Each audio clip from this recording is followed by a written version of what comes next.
Hello and a very warm welcome to Planet Hope, the programme focusing on the UN's Millennium Development Goals.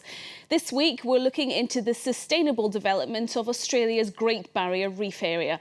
The UN's World Heritage Committee has warned that the coral phenomenon could soon be on a danger list if Australia doesn't curb major development in the area. In the last 27 years, half of the coral has been lost. The area is heavily impacted by the effects of global warming. But as reporters Renaud Villain and Carol Filippi explain, human activity is also a key part of its degradation. Abbott Point, a coal terminal lost on Queensland's coast.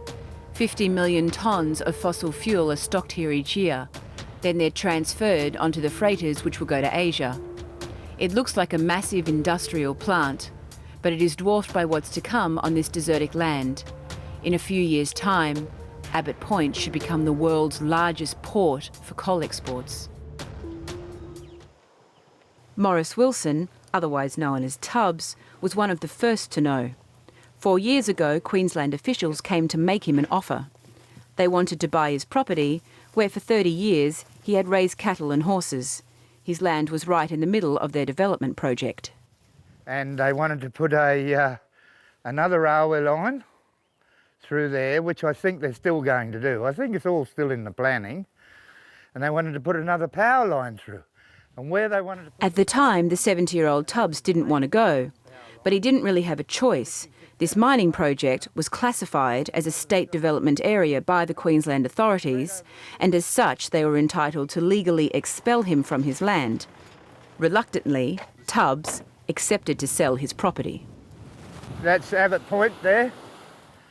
Abbott Point Wharf, 2.8 kilometres long. In less than 30 years, Tubbs has already witnessed a huge deterioration of the coastline. For him, the extension is a disaster in the making. You could come down here and throw a fishing line in here and guarantee to catch a fish. Now there is nothing. This whole area is dead. You know, all this stuff is going to get out there eventually. You know, there's no fence out there, no blockage. You know, it's probably not my generation, it's the next generation that is going to feel the real effects of it, you know. This is the northeast of Australia, in the state of Queensland. The Great Barrier Reef is right there, all 2,300 kilometres of it. This region is about to experience an incredible mining boom. Last August, the Australian government gave the green light to the exploitation of an area, the Galilee Basin, that has been left untouched until then. 250,000 square kilometres, half the size of France, and full of coal and gas. A treasure trove shared by the biggest mining companies in the world. Abbott Point should reach 385 million tonnes per year, which would multiply its capacity by 25.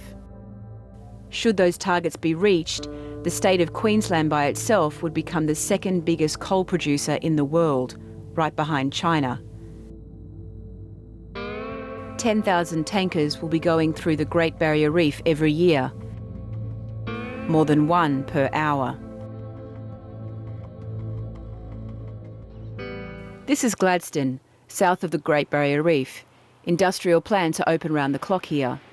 Local hotels are full, but instead of tourists, there's a never-ending flow of cranes, workers and trucks.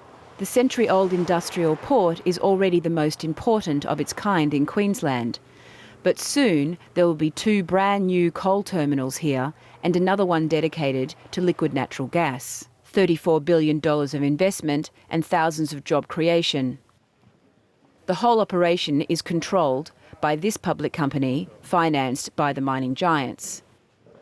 But at what cost for the environment? The port CEO knows how controversial this topic is. With petitions in Australia saying to stop the Gladstone Ports Corporation dredging the Great Barrier Reef. Now the Great Barrier Reef is 40 nautical miles away from here, and we live here, and we understand very clearly one thing, that there is not a man, woman or child in Australia who wants the Great Barrier Reef to be hurt. It's easy, like I said, it's easy to defend the environment. We all defend the environment. We also have to live in the world, and we also have to work. And so there's a balance here. And we don't see anything that we're doing in Gladstone is destroying that balance. We have a lot of people who make a lot of extreme claims about what we do. Listed as a World Heritage Site by UNESCO, the Great Barrier Reef is 70 kilometres from the coast. But Gladstone is located in a marine park, also a protected zone. As it happens, the port is opposite Curtis Island, an island famous for its mangrove, turtles, dolphins and dugongs, who now live next to the excavators. This huge industrial project is at the heart of a tense battle. For months now, the expansion of the port has been closely monitored by groups of local citizens and environmental protection associations. That morning, a local, Clive, meets up with 2 members of Greenpeace. A new piece of equipment that's just arrived in the port is a source of concern. A Dutch ship capable of digging up to 100 metres underwater. That's the biggest dredger I've seen, yeah. So this is one of the largest dredgers that they use here. And what they're doing is these cranes you can see on the side are holding up a huge pipe, which is then being dragged along the bottom of the harbour and sucking in the bottom so that they can again deepen this channel for the shipping. In order to transform Gladstone into a megaport and welcome hundreds of giant tankers like this one, the bay, which is not very deep, had to be dug. For a year and a half now, those machines have been scraping the bottom of the bay. The environmentalists say the stirring of the industrial deposits, which have been embedded in the mud for decades, completely upset the marine ecosystem. Look at the colour of it. How could you expect anyone to live in it? They've got to breathe that, like animals in the water. They've got to breathe that. And it gets worse than this. It's almost thick as mud. The cause of the Gladstone fish disease outbreak remains a mystery despite... September 2011. What's been causing a mystery illness in some This is the story that triggered the whole controversy. Local fishermen catch fish that look like mutants covered in ulcers, as if burnt, suffocated, their eyes full of blood. Enough for the government to ban fishing and the consumption of fish. At the time, Simon was at the head of a thriving business that packed and sold fish caught in Gladstone all the way to Asia. The local press here did a story on our business. The photos that they took, I had all my employees here, I had my brand, and we were pumped up. We were going to conquer the world, but unfortunately, due to those developments, we just can't support this sort of infrastructure anymore, which is a shame. Simon hangs on. A month later, the authorities lift the ban but put the fishermen in an extremely difficult position. It's up to them to decide whether the fish can be eaten. They have no real choice. We received 1,000 kilos after the ban was lifted, and every single one of those fish showed conditions that weren't normal. I'm not a doctor, I'm not a scientist. I have some basic fundamental assessment methods which are visual, smelling and touching. It failed all of those. It just failed on them. So we just decided, look, we're not going to take the risk at exposing our consumers to this product. Despite the authorisation, nobody wants to fish in Gladstone anymore. In Simon's small fish shop, all the fish are caught dozens of kilometres away. He had to lay off 3/4 of his staff. Like all the fishermen affected by the sick fish, he's hoping to get some money back from the government. But the Queensland authorities are adamant. The epidemic has nothing to do with the work in the port. According to them, it is the result of the large floods that overflowed the local rivers. Simon doesn't believe in this version of the story and is convinced that the intense dredging of the bay is the cause of his bankruptcy. What are the effects of the mining industry on this fragile environment? And what about the Great Barrier Reef? This debate is on everyone's lips in the Australian scientific community. According to researchers at the James Cook University, this natural jewel would directly suffer from such a large mining development. Their samples show traces of coal dozens of kilometres away from the coast. They then studied ocean currents to understand how those molecules could travel such a distance. It is already happening now.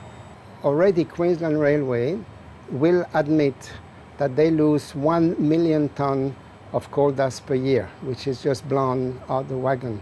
All that dust at the end, from the railway, from the port storage area, and from the conveyor belt, ends up in the sea.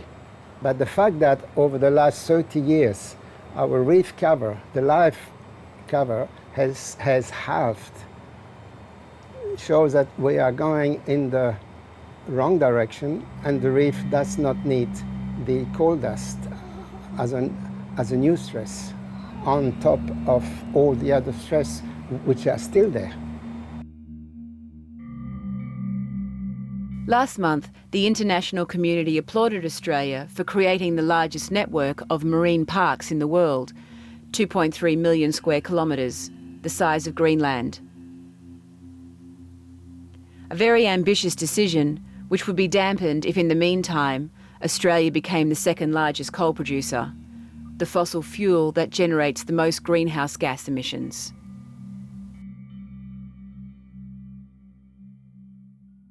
Well, that's it for this edition of Planet Hope. You can watch again on our website by logging on to france24.com. That's france24.com. We'll see you next time. Bye-bye.